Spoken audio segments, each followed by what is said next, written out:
We are entering the jet age of IVF.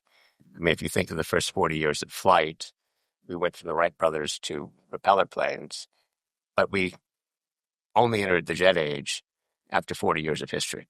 We're about to enter the jet age of IVF in the best sense of the word. I don't think any of us can look at the field and not say we are poised on a moment of remarkable innovation. The innovation that we're doing here at Conceivable is going to, I think, fundamentally change the field.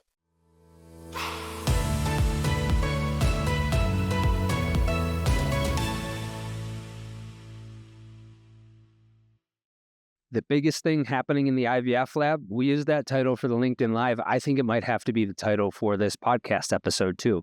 What's bigger than end-to-end automation of the IVF lab? I'm here in the Bel Air of Mexico City at an IVF center called Hope IVF, where Conceivable Life Sciences has installed their automated IVF lab, Aura. And I came with questions provided by you, the Inside Reproductive Health audience. I sit down with the three co-founders of the company, Joshua Abram, Dr. Alejandro Chavez-Badiola, and Alan Murray. Joshua and Alan have been in the venture capital and entrepreneur space, co-founding and investing in companies together for decades. About 10 years ago, IVF caught their eye, and they founded Tomorrow. Alejandro is a founding partner of Hope IVF. He's an MD, PhD, and together they took on this challenge of automating the IVF lab. Why? We discussed the human and commercial tragedy of the fraction of the total addressable need for IVF that's currently being served. How big should this field of medicine be and its supporting industry be? What are the numbers behind that? We talk about the mechanics of this automated IVF lab. No more zigzagging back and forth. No more embryologists bumping into each other. They detail the steps that allow a team of 3 to operate a state-of-the-art IVF lab that they're hoping will perform 2,000 cycles per year. That's 3 embryologist technicians, a team of 3. What is an IVF cycle, though? I never really thought about how blanket of a term IVF cycle is for the widely differing IVF work orders that are all categorized as IVF cycles. Alan Murray talks about the research they're working on with regard to the costs associated with these different work orders. For the CFOs listening, you need to hear this. It will give you a better understanding of your operational costs and the wide variance that happen after retrieval. How did all this happen? What's the adjacent possible? What are all the technologies that came together to build this system? How are they going to make money off of it? What's their commercialization strategy? Will it bring costs down? Will it improve outcomes? How? Why has there never been a better time to be an embryologist?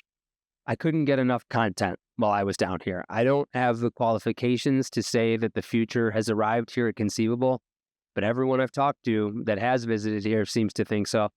And I did try to press on those questions that you gave me. You'll decide for yourself.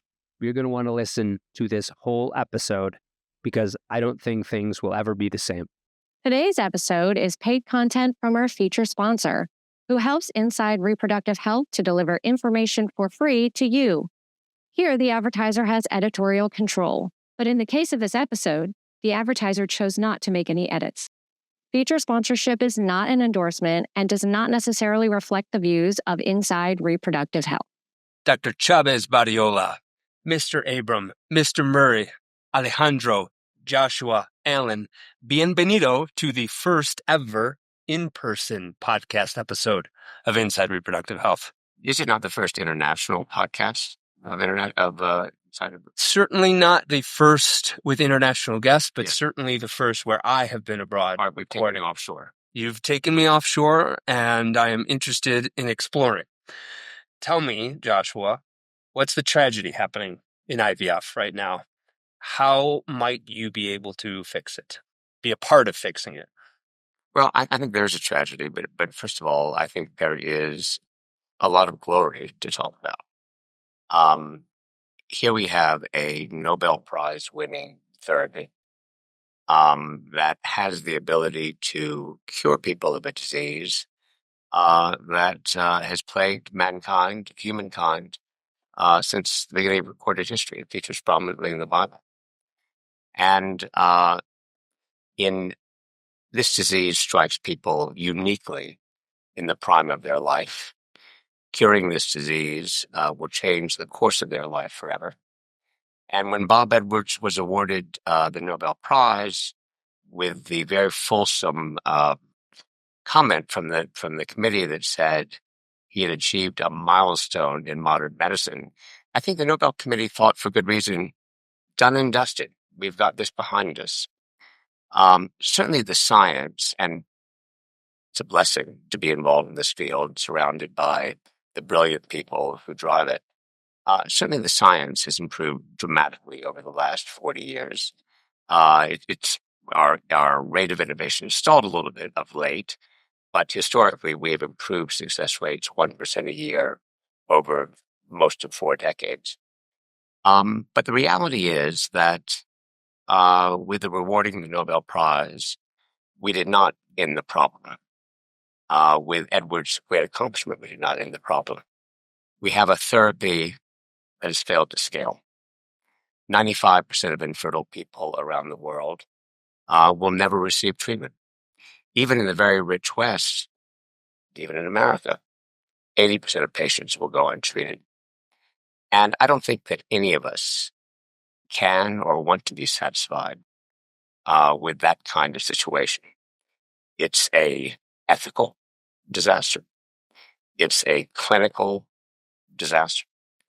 And frankly, it is a commercial disaster, because this is one of those problems that if we all work together, which we will, to solve it, we at once are going to have a clinical triumph, an ethical triumph in terms of access to care, and the commercial moment, IVF, will enter a renaissance era. There'll be more opportunity for more people to do more good work and to profit by doing that work fairly than in the history of IVF. We are entering the jet age of IVF. I mean, if you think of the first 40 years of flight, we went from the Wright brothers to propeller planes, but we only entered the jet age after 40 years of history. We're about to enter the jet age of IVF in the best sense of the word. And I don't think that anyone can look at the field right now and, looking at the statistics and the situation I just described, you described it as a tragedy. I agree with you. It's also an opportunity. I don't think any of us can look at the field and not say we are poised on a moment of remarkable innovation. The innovation that we're doing here at Conceivable is going to, I think, fundamentally change the field. But we're not alone. We're surrounded by innovators. There are innovations in other parts of AI and service delivery. There are innovations in how we're going to pay for this. Companies like Gaia making it more affordable. And I think that there's never been a more exciting time to be involved in IVF. We have the demand. 12 million babies want to be born every year, rather than the less than 1 million a year that we're achieving now. And in an equitable, just, and fair world, we will reach that 1 million babies a month, 12 million babies a year for infertility. And then once we have together innovated sufficiently to reduce the price of IVF and to streamline the service delivery, we can address what ASRN describes as the true demand for IVF, which is 20 million babies a year, an 80-fold increase in the number of children that IVF has delivered in its entire 40-year history. Think of the opportunity and think of the number of people who can be helped. 1 million IVF babies per month is a lot more than 30,000 or so currently in the United States, or far less than that, because I'm thinking of cycles. We're talking 1 million IVF babies per month. That brings us here to Hope IVF in Mexico City, to your state-of-the-art clinic, Alejandro, where you have decided to be the first to raise your hand and install Conceivable's Aura in your IVF lab. I got to see it yesterday.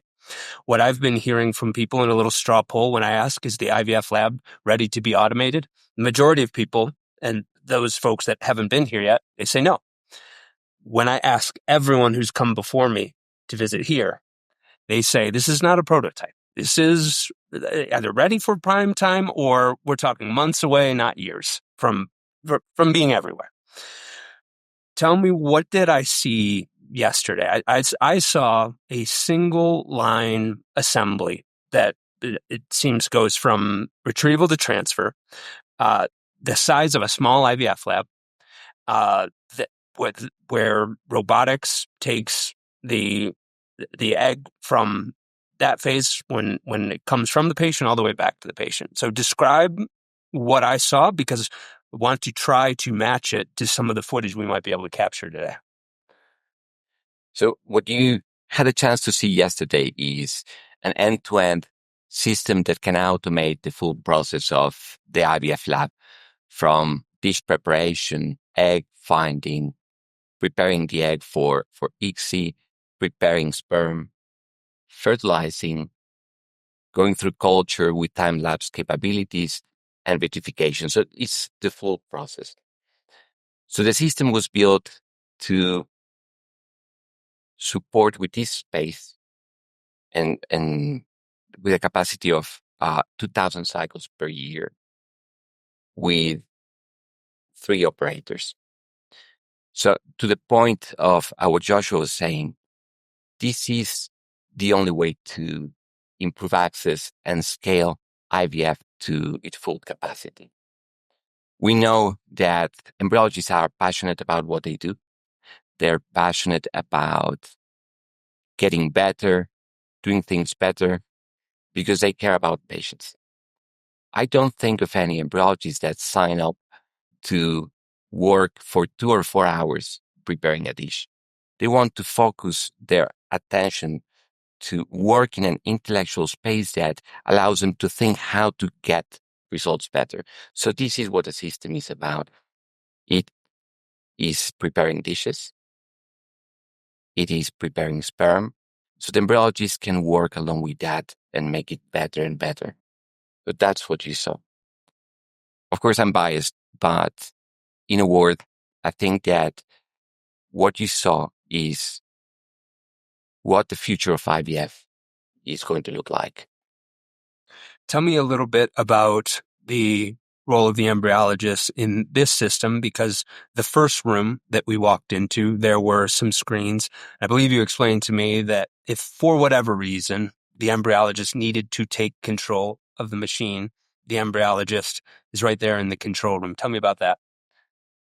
So safety is priority for us. So we have very strict protocols and processes to make sure that the system is working, that we can identify when we need intervention, and we have trained the people to run the proper interventions. In a system like this, and I think that this is true for the foreseeable future, a human, the embryologist, a senior embryologist, is the agent, is the responsible of what is happening. They are assisted through automation. So they can, in any case, let's say that they don't like the sperm that was selected by the system and immobilized, they can always request for another sperm to be selected. If for any reason, which is highly unlikely, and we saw the paper from Colombia showing how automated dish preparation is 10 times more consistent than humans. But even if the senior embryologist doesn't like the dish that the system prepared, it can just, as if it were a junior embryologist, ask it to repeat the dish. So what you were saying, we have different levels of safety. The people that is in charge in the control room next to the lab are able to overrule and take full control over the system digitally from the room next door. So that's the first level of safety.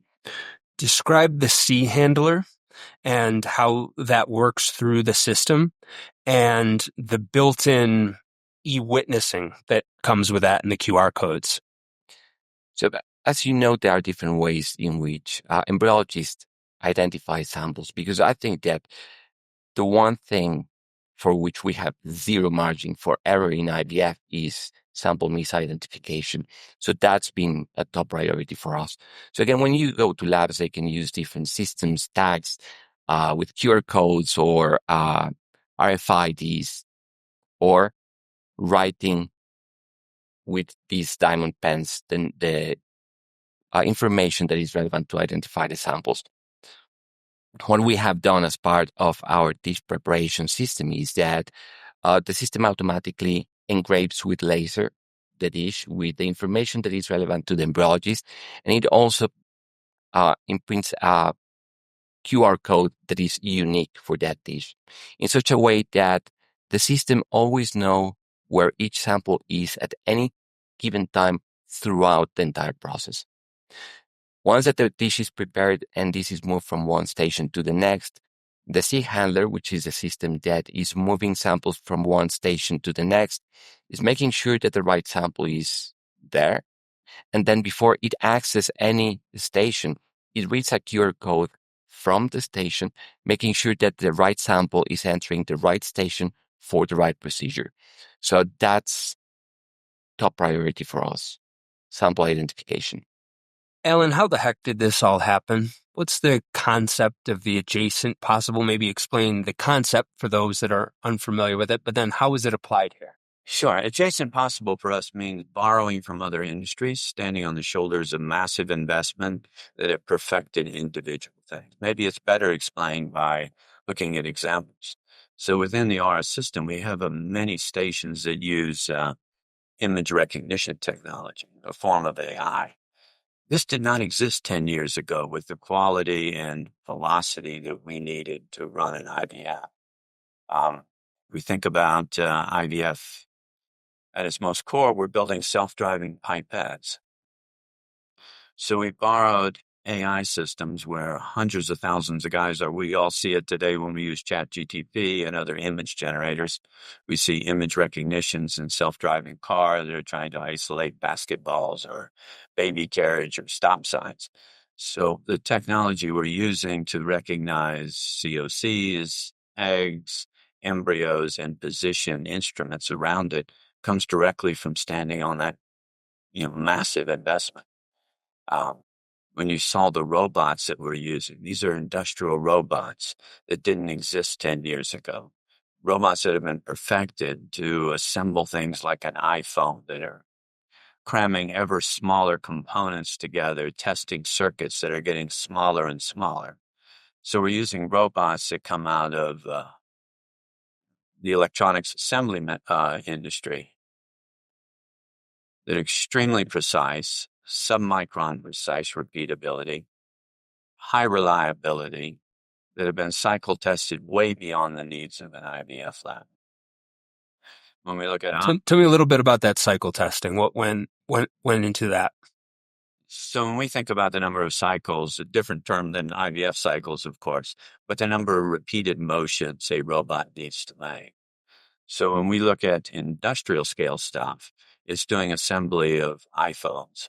And to get in an iPhone factory, these things have to be doing high repeatably for millions and millions of cycles without failure. So how many cycles to failure are these things going? What environment are they being used in that if that factory gets shut down because that robot broke down, it's lots of dollars on the table. Another area we've picked at is and looked deeply into is advanced optics. Today's IVF lab is using effectively the same microscopy with the same lenses, the same focusing mechanisms of 20 years ago. But over the last, with AI systems combined with, you hear about LiDAR in cars, we're using effectively a LiDAR system to find eggs. So we've looked not just to use conventional microscopy, but let's build better models based on resolution of advanced microscopy that in some cases is more than 100 times the information than we get from a kind of a two-dimensional view coming out of a simple inverted microscope. Just building on what Alan just said, I mean, you asked about the adjacent possible, which is a theory of a guy named Stuart Kauffman, who's constantly on the short list for the Nobel Prize. And he describes adjacent is an important word in that. And it means that innovation is only possible or when there are predicates around that empower it. Uber and Lyft were both established within 12 months of the introduction of an iPhone with a GPS and an app store. That was an adjacent possible. Steve Jobs didn't invent anything on the iPhone. He didn't invent the MP3 player. He didn't invent the phone itself. He didn't invent GPS. What am I missing else? All the great features of the iPhone. He didn't invent compasses. He didn't invent calculators. LCD screens. But he did what one, and this is exactly what Alan was saying. He did what one very, very senior lab leader who came here said, and Alan described what we had done. He said, what you guys have done is string the pearls. You've taken the best of innovation from around the world in industry and science and medicine, and all proven in their own field, backed by as Alan said, backed by billions and billions of dollars of research and practice. And you strung the pearls, and you may have made a beautiful necklace from things that were never contemplated to be together, but just like in the iPhone, once reassembled, everyone thought, wow, why didn't we do that before? I want to come back to maintenance and talk about that and talk about the schedule and the different possibilities, because that was one of the categories the audience has been most interested in. But I think they've been even more interested in how you're going to commercialize this pretty necklace. They really want to know how it's going to be implemented. They want to know who's going to be buying it and how that's going to work. So I want to unpack this and get my head around it. Wants to tell me about the plan for taking the market? I think we'll all have something to say on this, but let's start with the simple facts.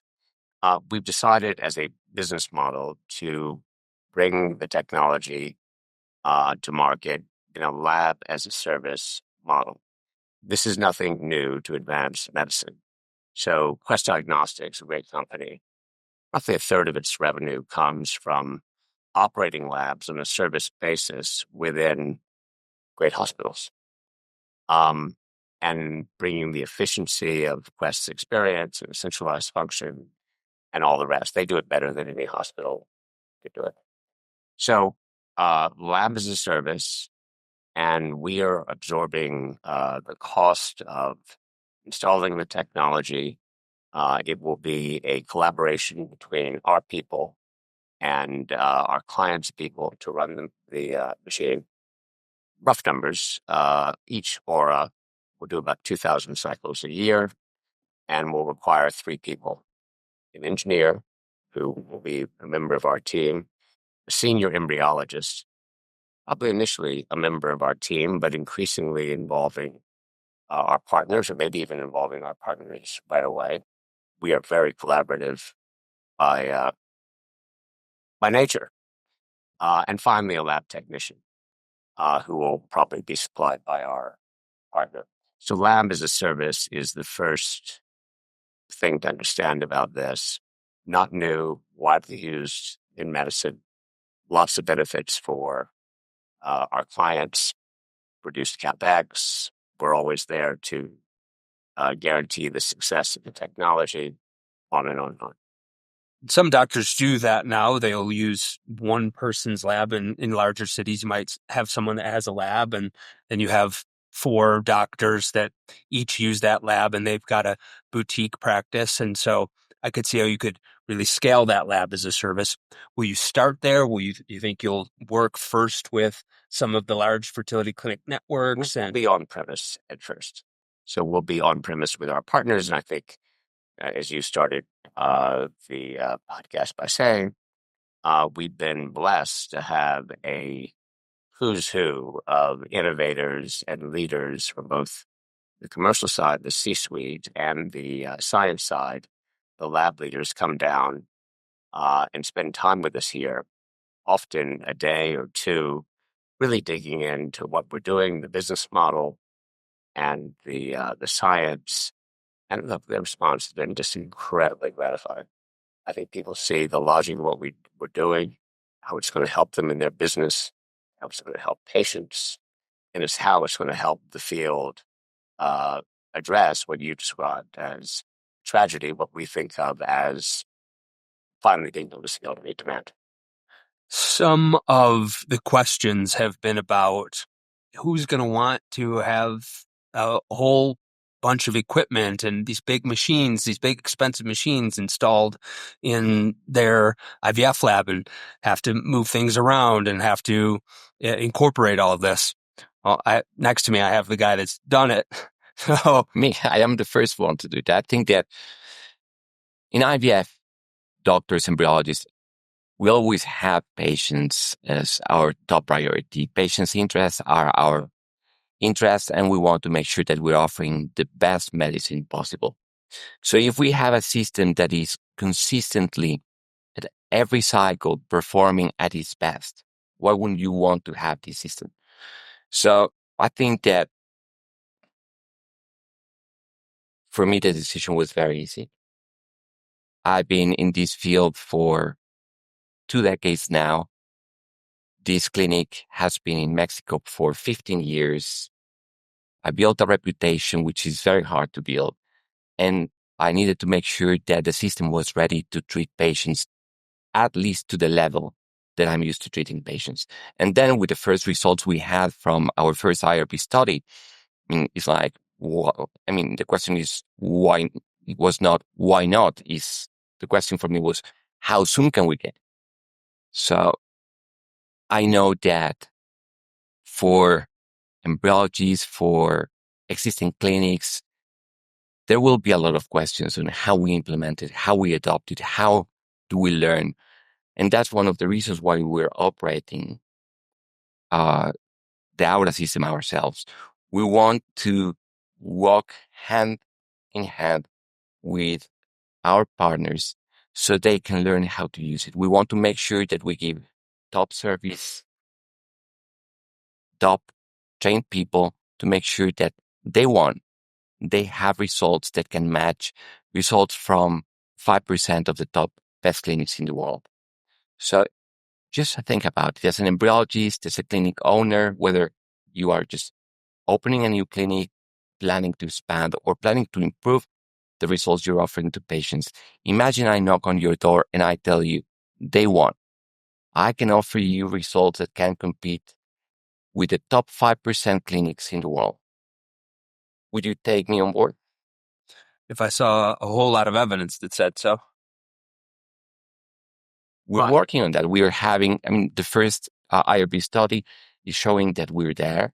These were prototypes. And of course, with this study, the pilot that we just launched here in Mexico City is one of the objectives that we can show that the results that we had last year can be scaled with a larger number of patients. But yeah, we all have the data. How do you think you might counsel them on change management? What challenges did your own team have? I think you took part of your andrology lab and part of your conventional lab, but you still have your andrology lab Yes. and you still have your conventional lab, and you were able to fit Aura in there. What challenges did your team have? How do you think you might counsel these folks that start to take on Aura in the United States in 2026 on this change management?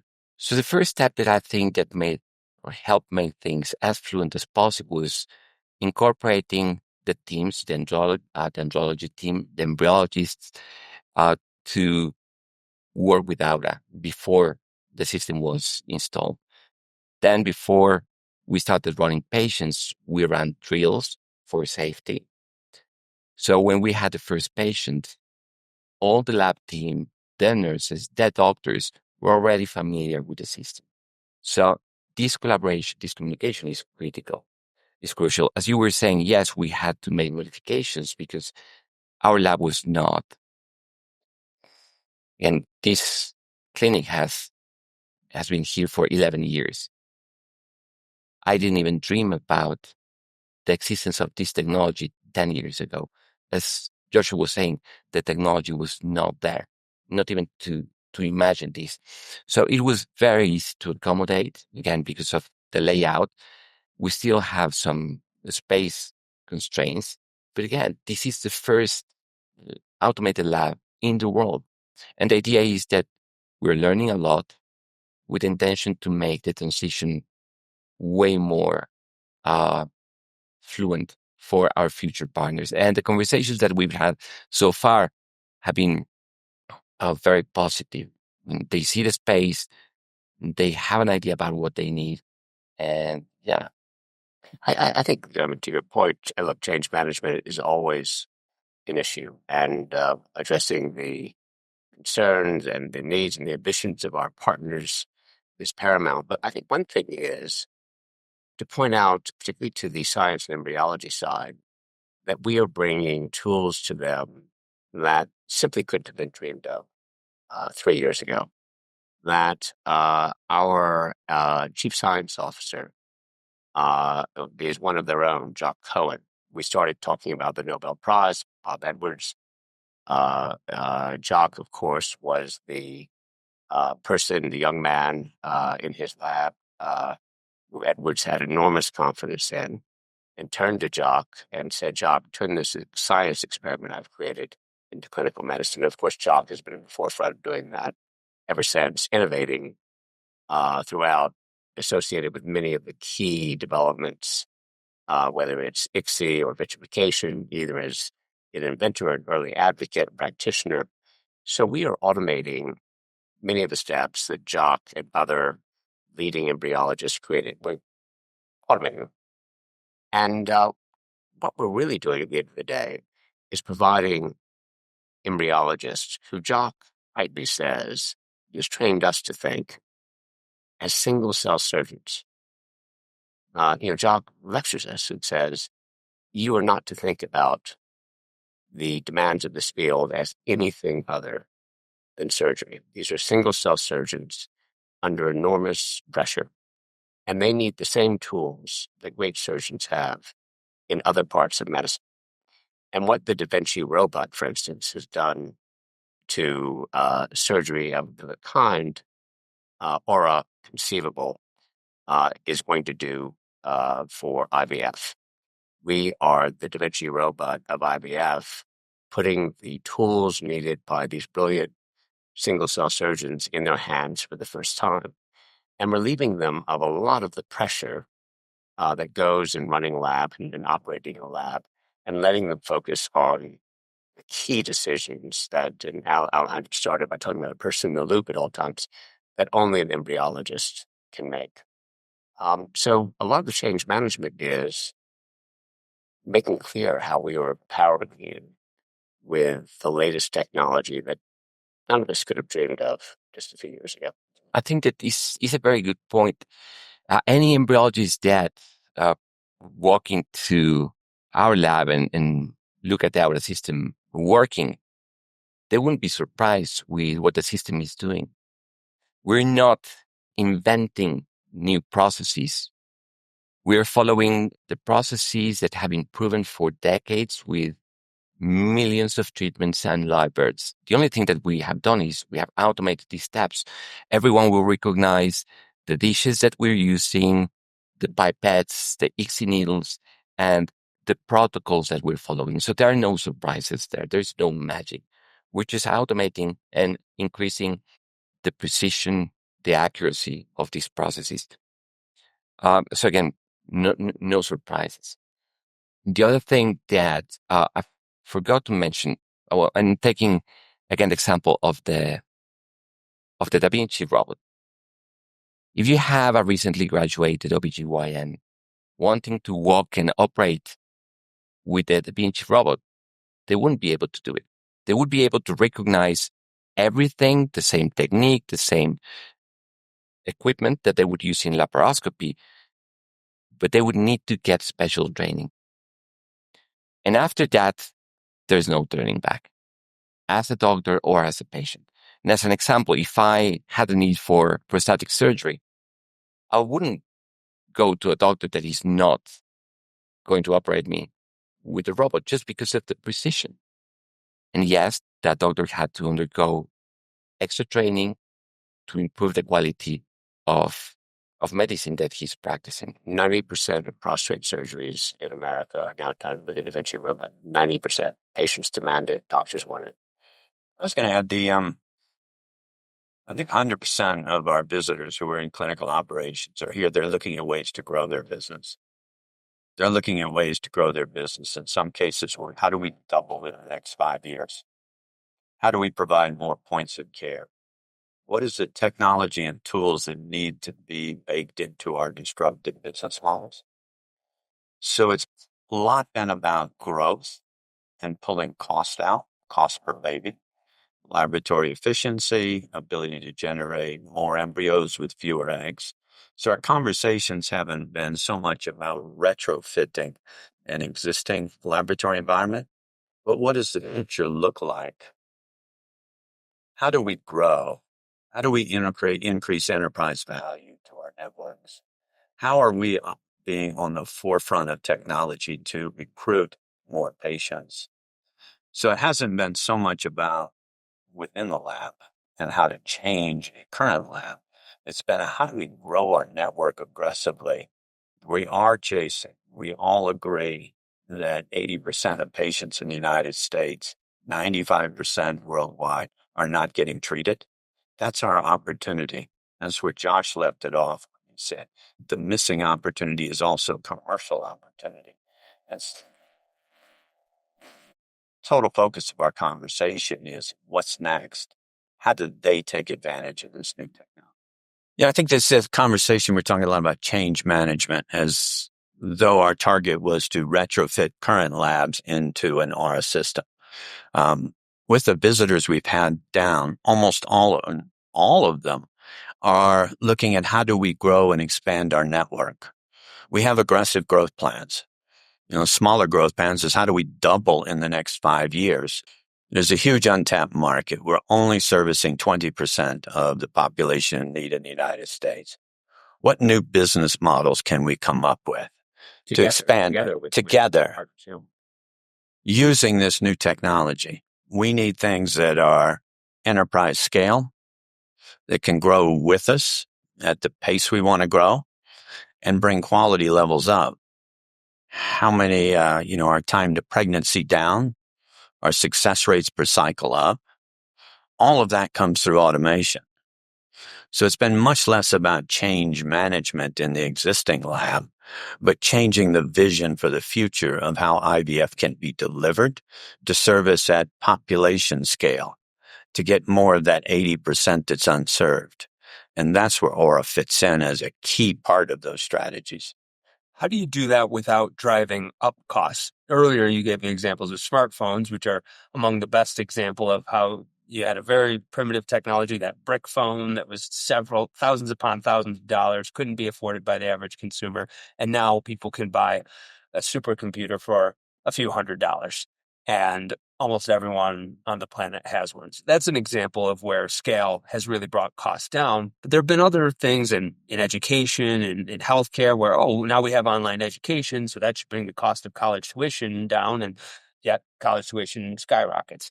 How do you make sure that you're able to make costs go down when some doctors think there's nothing that will make costs go down? Costs will just keep going up, and this might improve quality and it might improve capacity, but how do you make costs? See, let's turn it to consumer demand, and they're looking at cost per baby.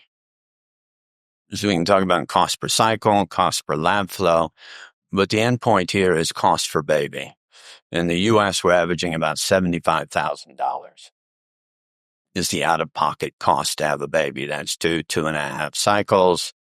And of course, that varies by age and other issues. But $75,000 is twice the take-home pay of the average American. It's an impossible thing to enter the market. Biggest lever we have to pull costs down out of IVF is to pull down the number of cycles. Let's take 2 cycles, make it 1.5 for that demographic. Let's take 2 cycles, let's make it 1 cycle. And the laboratory is the key driver for that. How many eggs come in to how many usable blastocysts go out? How many shots on goal would we have at transfer? If we take and we stack up the principle of Aura and we map it toward the Vienna Consensus, We are mapping to be at the very top, the aspirational levels of Vienna consensus, and continue to improve from there. The average lab in the United States is producing 2 usable blastocysts for every 10 eggs that come into the laboratory. Can we take that from 2 usable blasts per cycle to 4 usable blasts per cycle? That is our vision. And that's directly mapping to that over the coming years. And that ties back into Alejandro's point earlier that with automation and what we're seeing, even in our very early tests, that we can be at the very top and share with our partners a lab that day in, day out through automation is at the very top of the Vienna consensus, the top 5%. And a lab in the top 5% performing day in and day out at that level gets us to the kinds of ratios that Alan is describing. Human beings have done this on good days. It's not impossible, but what we haven't been able to do it is replicate it day in and day out and to scale it. That's the power of automation, and that's how we're going to reduce costs. You mentioned that very rough numbers in Aura can do 2,000 IVF cycles with 3 technicians/embryologists. For those that might be thinking, well, that has to be more expensive than the number of embryology. I don't know if it's 10 or 12 or 15 that would normally take to do, or even more. I don't know what the number is to do 2,000 cycles. They think that the technology must be more expensive than that. How does, at what volume does Aura make sense? We are looking at it in large-scale opportunities. Aura makes sense at some threshold of over 1,000 cycles per year. The economics and cost per embryo produced goes down the higher that throughput number is. So we can take one Aura line, we can amp it up. We don't have to operate 8 hours a day like a normal lab, or it can operate 16 hours, much easier. So it's easier to double shift an instrument. We talk about a team. One team can operate 2 Aura lines simultaneously. So we can increase capacity there. So we can pull labor costs down. We're pulling CapEx down. We're pulling the price of consumables down. So like all large-scale manufacturing, the higher the scale, the lower the price. Thinking as the owner of an IVF clinic that is expanding, that's pretty much a dream come true. I don't have to put down money to buy new equipment, which is part of the highest expenses in IVF. I don't have to worry about the leasing costs because Conceivable is putting the machine in my lab. Now, we were talking about the complications or the challenges of adapting the Aura system. This is the first one, and there's a lot of redundancy. But the system is capable to stand on its own. Each unit or each subunit has all the air filtration to guarantee top quality of air, even if you are in an unprepared room. We have UPS at every single station for backup. You don't need to invest in extra UPS for your system. So again, I don't have to worry about that. I don't have to worry about if I'm planning to double the number of cycles over the next 12, 18 months. I don't have to worry about hiring new embryologists. How many more? 10, 15, 20, when there are no embryologists. I don't have to worry about making sure that the results from this new expanded lab are up to the level of the results that I had yesterday. I know that they won. I'm going to have at least the same, if not even better results than the ones that I had yesterday. So expansion is here in that sense. How might Aura take the average lab from 2 usable blasts to 4 usable blasts? Let's start with dish preparation. And I mentioned something about this earlier on. There's a paper from Colombia showing how improved or automated this preparation can improve 10, 11% the number of usable blastocysts per egg. Then, next step, you need to prepare sperm. With our system, we have reduced DNA fragmentation. We are using a system that is centrifuge-free, so that in itself has the potential to improve. But if we take it one step further, we're not now selecting sperm based on how I feel the sperm is looking, whether I think that it's moving good or not, whether I think that the morphology is okay or not. Now we're selecting the best sperm based on quantitative analysis. And the results that we've shown, and we have publications about this, we can improve blastocyst generation by about 15% just by improving sperm selection. Now, taking another example, piezo.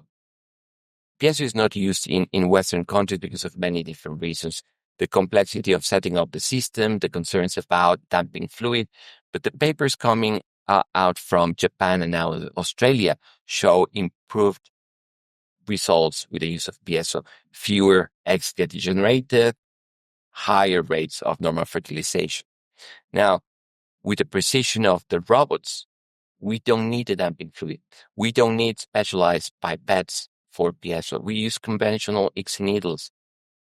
And the level of precision means that we just need one piezo movement to break the lemma axis and bring down dramatically the percentage of degenerated eggs through ICSI. And with this, increase the proportion of eggs that get normal fertilization. And the idea is that each system, each step is doing this. Again, vitrification is another example. The modifications that we've done to the automated vitrification system allow us to vitrify at 30 times, 40 times faster than manual vitrification. Using the same protocols, just standardizing what we're doing and including some improvements. So if you add all these and you do this consistently, then you can easily explain how can we get from 2 blastocysts per cycle to 4. Again, you have an embryologist. Your best embryologist is not going to have the same fertilization and blastocyst formation rates every day. It's not going to get the same blastocyst formation rates from different cycles throughout the day. We have variations within our practitioners in this clinic. I have another clinic in Guadalajara. There are variations between the clinics, and we have variations month after month. How can we standardize that? We had one major lab leader come here and say, look, guys, I am convinced. I think you're going to improve results. Having heard Alejandro go through the data on improvements in each one of these steps. But then he said, for God's sakes, if you could just normalize within my own network the performance, because on some key indexes, and he cited 2 American cities, and the benchmark was fertilization rate, something pretty key.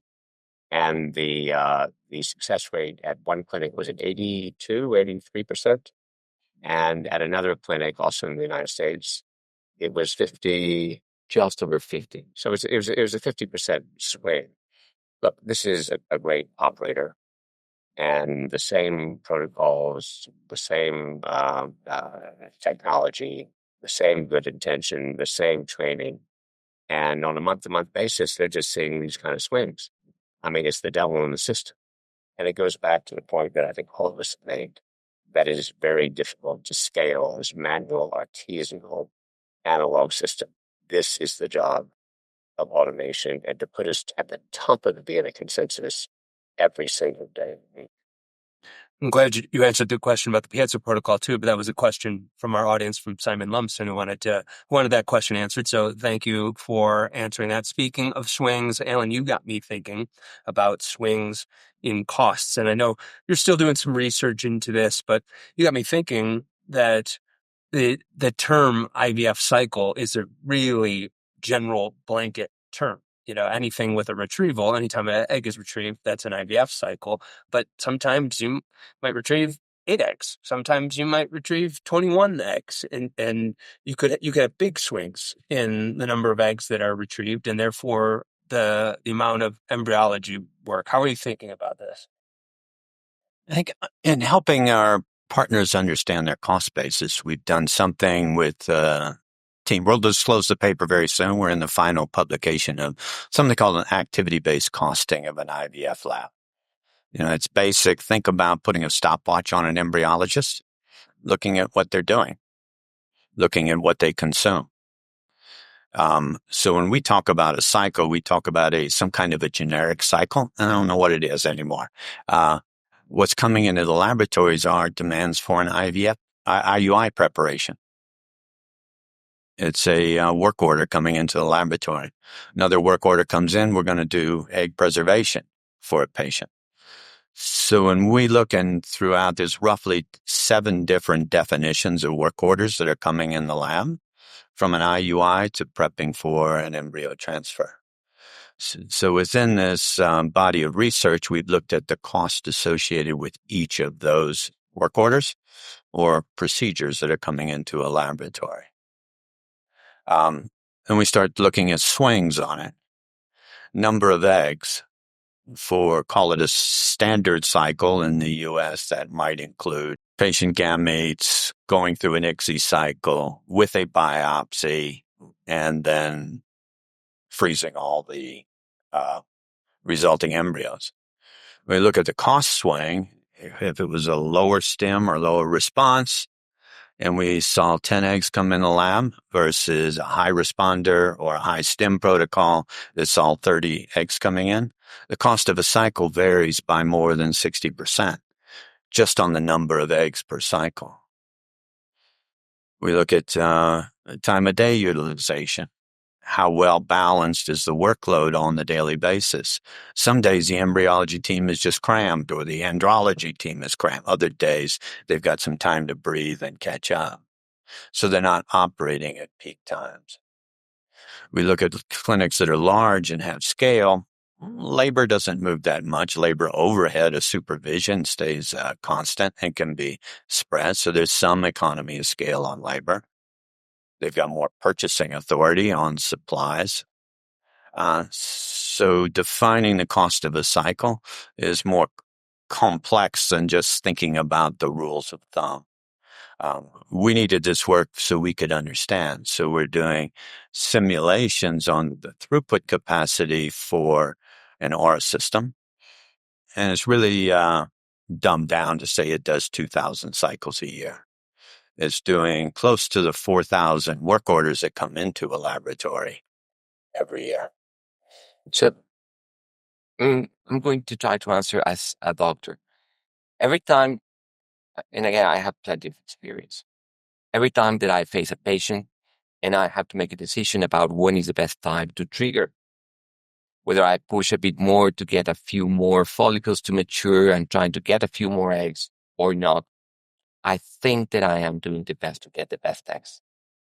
But then how do you define the best egg when we don't have the technology? Just want to make sure that they fertilize and that they make embryos, and that's how we assess equality. Now imagine what we can do with a system that standardizes everything. I will be able to learn a lot about whether one particular protocol is working better for one set of patients, whether triggering with one medication or another is better for certain group of patients, PCO patient, endometriosis patient, older patient, younger patient. So I can start personalizing these key decisions. The other important thing is that right now, we're only as good as the quality of the gametes that we're working with. So the key in the lab is making sure that we're giving each of these gametes the best opportunity. And the bottleneck is eggs. Now, right now in the lab, because of the way in which we work, we treat eggs as batches. So I collect the eggs, put them in the incubator for a couple of hours. Let's say that we go for ICSI. I will need all the eggs, 1, 10, 12 eggs at once. And if they were not ready, sorry. Then I will inject every egg with a polar body. That doesn't mean that the cytoplasm was mature. It's an indirect measure telling me that they could be ready. Why don't I denude at different times? Why don't we inject at different times? Because we don't have that capacity. We can't have our embryologists occupying stations at different times and then bringing the eggs. I mean, they're busy with the next case. With the technology that we have implemented without it, like modern microscopy, we can actually evaluate the presence of a polar body before denuding the egg. So we can stop treating eggs as batches. We can define which eggs can be denuded now, which other eggs should be kept in the incubator before denuding to give them a better chance of maturation. We can actually identify the spindle to decide when is the best time to inject, and those that don't show the spindle at the right time could be injected later. So this level of individualization in the decision process can transform what we're doing into giving each egg the best opportunity to become an embryo, which could make the difference for a patient between having a baby or not. And this can only happen through automation, or unless you duplicate the number of embryologists and the workstations that you have in your clinic. Machines don't have the variance that humans do. Machines can work double shift. Machines don't call in sick. Machines don't bump into each other in the lab, crossing back and forth. But machines break. We were yesterday doing a LinkedIn Live, and my freaking microphone that I use for every podcast just doesn't work for LinkedIn Live. We did the test at home. I come here, my stupid microphone's not working. That has been among the biggest worry that people have with any technology, and certainly here, is what does maintenance look like? What happens? We had Dr. Millie Thacker ask some questions about what maintenance looks like. Of course, Steve Rooks has more very specific questions about median time to repair and median time between failure. What's maintenance look like? How frequently do errors happen? What happens when they do? What are the proactive measures? I'll let Alan answer this one, but I just want to give an example. I think that is about that how flexible you are with mistakes. What is your threshold? A few months ago, I saw the how do you call where the pilots have their instrument dashboard cockpit? Yes, and I haven't seen these for decades. And I remember when I was a kid and these were open or were analog instruments. This time, for the first time ever, 100% digital. When I fly transatlantic flights, I know that the pilots are not behind the wheel during the 12-hour flight. I know that it's autopilot. It's just that the aeronautic industry has practically zero margin for error. So where are we? And that's the key. And we're there. And again, Alan will be able to tell you more about the team that we have dedicated to quality control and quality assurance and the maintenance and all these. But that's the key. What's our tolerance for error? And we know that in medicine is or should be zero. Yeah, I look up when I think we begin with culture, and we totally recognize the need for a high reliability laboratory. That is, it's table stakes for us. So from culture led to our recruiting philosophy, we have a team of incredible engineers, and we can think of roughly half of them come from an R&D world, experimental mechatronics, experimental optical physics, coders, AI people, all very experimental, move fast, let's get things done. Other half of the team comes out of the automotive industry. The quality control programs in automobile component manufacture are so far beyond anything we've ever seen close to the IVF community. So the guys we brought in out of suppliers to the automotive industry were responsible for bringing products to market that drive cars, Autonomous driving. including autonomous driving. The guys that are making the LiDAR systems that have to work every time, that are doing the controllers for power, speed, engine management, all of these things. And in that culture, it has to work. They are supplying to BMW, Chrysler, Ford, Hyundai, BYD. These corporations are putting out millions of cars that have passengers inside of them. Anything goes wrong, there's a huge problem.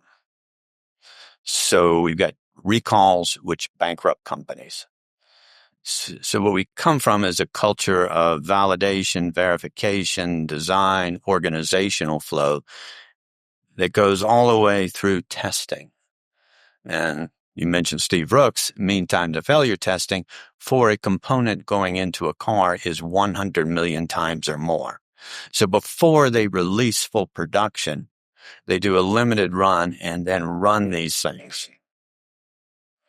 So that's the culture of our team. That transcends down to then what do our suppliers are doing? Are they under this rigorous quality program? So we've looked at our supply chain training and we're looking for quality suppliers. So when I mentioned our robots came out of electronics manufacturing, we're going to robot manufacturers that are making 1,000 a month or 100,000 a year robotic components and selling them into lines that are doing assembly of electronics. When that line goes down, they're losing $1 million a minute. So it's not the human cost, but there's an economic cost. So we have looked for rigid quality control suppliers in everything from our optical movement to our optical component to our robots to our linear motion devices to our micro robots to our anti-vibration tables that are all being sold at scale into environments that are 100 to 1,000 times more demanding every day than running 12 human cycles through a lab. You mentioned that it can vary so much between clinics. What will it be for Aura? Will there be remote monitoring, and will someone come on site to inspect every 3 months, or what will routine be? So we're staffing it ourselves. So we have an on-staff engineer. Behind that engineer is a team. Every hour of operation. Every hour of operation. And this is a engineer cross-trained in embryology. They know our systems. They know how to swap out robots or robotic components. They know the service and maintenance schedules. We've got a QMS department that's actively developing very detailed maintenance, whether it's daily, weekly, monthly program, or annual program for each component. So the systems are coming live today that both predictive maintenance, because we know from our optics whether a robot is hitting its precision every time. So we've got early indicators through the digital components. And then we have, of course, very rigid scheduled maintenance procedures. We talked about how increasing the number of usable blasts and decreasing the cost for manpower and reduce the cost for IVF and certainly cost for baby. So I think we answered most of Mark Evans' question, but he wondered about a regression model that correlates to price and the patient adoption of IVF. So I wonder, do you have any way of, how will you be thinking about this a year or two from now to see, did we actually bring costs down? I would start with a landmark paper by David Adamson through his organization, ICOMAR, which was published a couple of years ago. It's the only WHO-affiliated NGO. Econometrics, economists involved in the paper, physicians involved in the paper. And they documented that for every point reduction in cost against disposable income, there was a 3.2, 3.3 increase in utility of the service. So we've actually mapped this out, but I would not quote the figures here, but I'm happy to supply them to anyone who's interested, that as the cost of IVF begins to drop, there is more leverage in pricing than in almost any other field that we have seen. I mean, this is an incredibly price elastic field. And the big opportunities are going to come in the future, we think, with providing high quality IVF at scale. And undoubtedly, many innovators are going to choose models that are less expensive. I mean, that's just inevitable. Our innovation will beget other innovations. So I think there's a very, very clear path between automation, the ability to innovate across the field, but particularly on price, if that's what you want to do. People will be thinking, good luck getting FDA approval, but you've gone a route where everything that touches the embryo is already FDA approved. Tell me why that's important. Tell me more about that. So let me jump in. I mean, it's our governing body as we go into the U.S. Well, actually, they'll be doing inspections here is CAP, College of American Pathologists. So we've engaged with them. They've been down here, started looking at our systems and how do we make CAP protocols or CLIA lab protocols here, and using their international program, which is a mirror of the U.S. program. We're working with CAP, which is the gold standard of laboratory certification and inspection. We have components which are going to go through an FDA 510K, if that's a piece of it. So we have a few elements that will be going through an FDA 510K. And then as you started the conversation, we have built Aura version 1 to use Petri dishes coming out of IVF general suppliers. So they've gone through FDA. We're using media produced and commonly used throughout U.S. labs. Our micro tools, we've adapted the robots to use existing micro tools.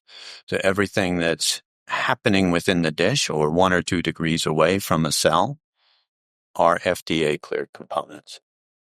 So imagine you hire me as a consultant. You wouldn't, because I am a doctor, not an embryologist. Imagine you hire me as a consultant to design and equip your new IVF lab. I will choose the equipment that I think that is the best. I will lay the equipment down based on whatever I think is most efficient. And no one is going to come and assess the equipment that I selected or the layout. What CAP is going to come and make sure is that everything is working according to protocols and other things that we're meeting. So what we're doing is that we're designing, equipping IVF labs with 21st century technology. And the protocols, again, are the same protocols that have demonstrated safety and results with millions of libraries. So this is where we are. The other thing, again, is which makes a difference is that we are not selling the equipment. We own and operate the Aura system. I'd like each of your thoughts on this, but you said there's never been a better time to be an embryologist. What do you mean by that? Look, I think the market demand is extraordinary. As we said before, if you take the sort of boring banker analysis of demand, by 2034, we're going to be doing globally 6.5 million cycles. If you take the ASRM approach and think about what represents true consumer demand, 12 million babies are waiting to be born annually just for fertility, 20 million if we include things like recurring miscarriage and other valuable uses for IVF that simply don't happen because it's too expensive and too hard to access. So I think it'd be hard to find whether you are a Christian of any kind or a business person of any kind involved in IVF. I think it'd be hard to imagine a more golden moment to be involved in the field.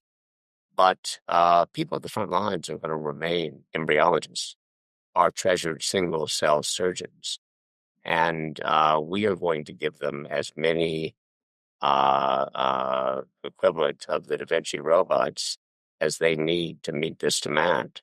And I think together we've got to march into a future where, we're not giving birth to 1 million children a year or 10 million over 40 years.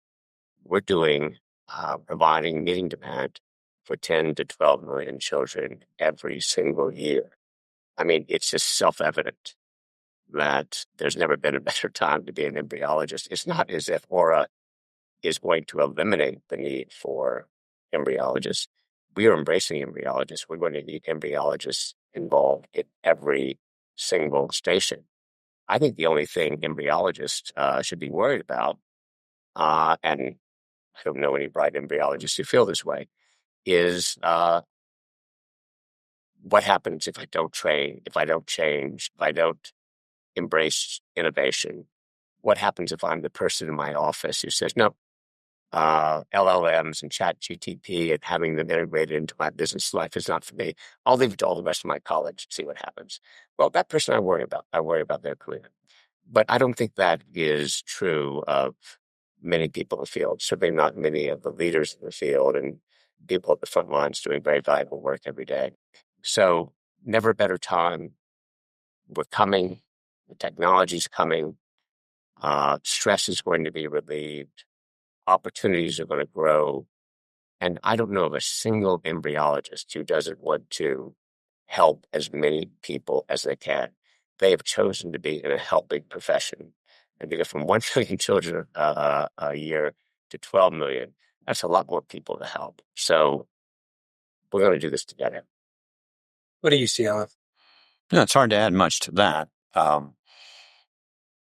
From an embryologist perspective, who embraces change, is curious, is intellectually curious, who takes advantage and learns about AI systems and understands robotics and that intersection with the evolving embryology lab. And we're going to help in that education process.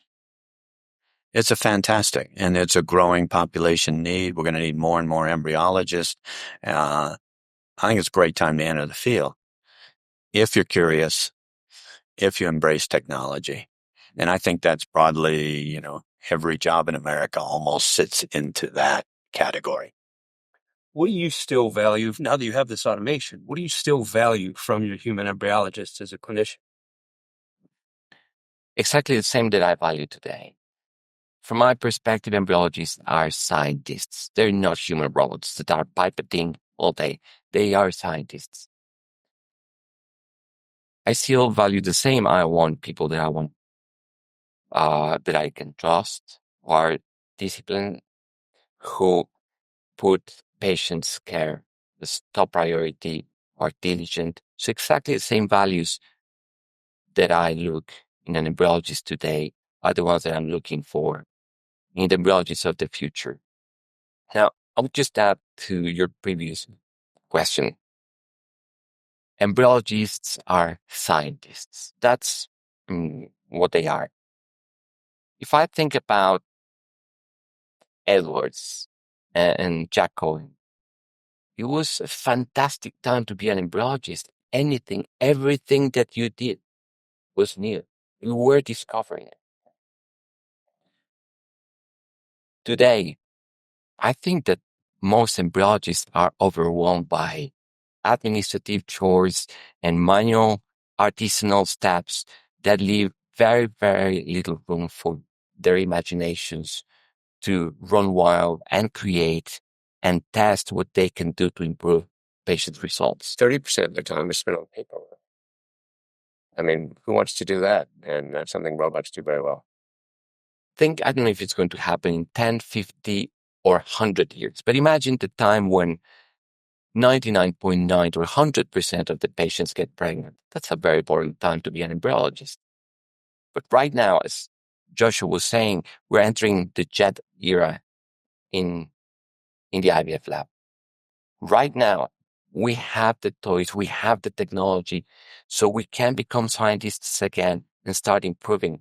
And with this system, without automation, now you don't have to spend that much time, or hopefully zero time, with administrative chores and these artisanal steps. Now you have time to create, to imagine, to become a scientist again, and then to apply that towards improving patients' results and getting to this 100% when becoming an embryologist will be boring. I'm building on Alejandro's description of embryologists as scientists. Scientists do research, and one of the things that every senior scientist embryologist has been struck by coming down here is that we are going to unleash an entirely new era of science and scientific innovation in IVF, because one of the things that automation does is removes the hundreds of confounders involved in coaxing a sperm, an egg into an embryo. Each of these individual steps, which are hard to account for and hard to do with exacting precision to maintain the control. And so everything will be standardized. And this was the comment of Mitch Rosen, who came down here, and he was not alone in saying this. Mitch Rosen, who was both in HCLD and in REI, one of the few at the University of California, San Francisco. He was down here, I guess, 10 days ago. And Mitch said, you guys don't understand just how important this is going to be for science, because he's obviously an academic institution. That's where his heart is. You are going to take the noise out of IVF research. You're going to take the noise out and allow me to listen to one variable at a time. And if I can have that environment, I and my colleagues can make progress that's going to make the world's head spin in the best possible way. So, we have actually talked about devoting X% of the time on the robots to research projects. We're absolutely fascinated by this. We are committed to it. It's something that we want as part of our legacy. And we are looking to our embryology scientist partners to help us move this forward. I'm not a clinician or a scientist. I'm not the one to validate everything that you've done here. But what I can do is come and see everything working harmoniously. And I can see the team and how invested they are in this. And when you were taking me through Aura yesterday to see your embryologists and your technicians, how much pride they had in explaining to me, you could see that something is working here. And the other thing that I can do is talk to all of the people that have come down thus far. Mm-hmm. And I've talked to REIs. Talked to the business folks. I've talked to the lab folks. They're all blown away. You should be very proud of what you've done thus far. I'm impressed. And thanks to your Ann Watson and her team for making this first in-person podcast episode possibility. It's been a pleasure, gentlemen. Thank you so much for being here. Today's episode is paid content from our feature sponsor, who helps Inside Reproductive Health to deliver information for free to you. Here, the advertiser has editorial control. But in the case of this episode, the advertiser chose not to make any edits. Feature sponsorship is not an endorsement and does not necessarily reflect the views of Inside Reproductive Health. Thank you for listening to Inside Reproductive Health.